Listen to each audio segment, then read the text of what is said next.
The speech will start in 5 seconds. 5, 4, 3, 2, 1, go! Related question.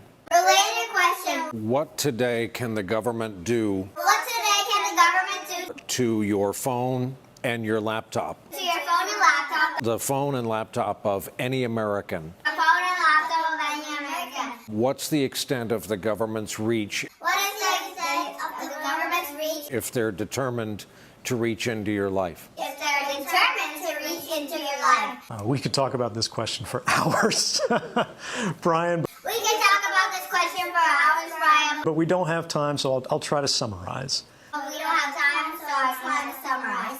Hacking has increasingly become what governments consider Hacking has increasingly become what governments consider a legitimate investigative tool. a legitimate investigative tool. They use the same methods and techniques as criminal hackers. They use the same methods and techniques as criminal hackers.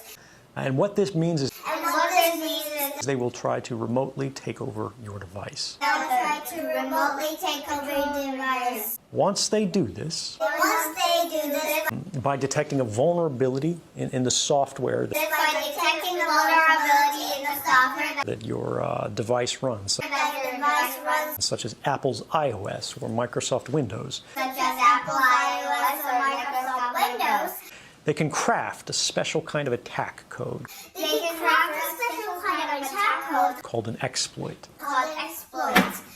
They then launch this exploit They then launch this exploit at the vulnerability on your device, of the vulnerability on your device, which allows them to take total control of that device. which allows them to take total control of that device. Anything you can do on that device, Anything you can do on the device, the attacker, in this case the government, can do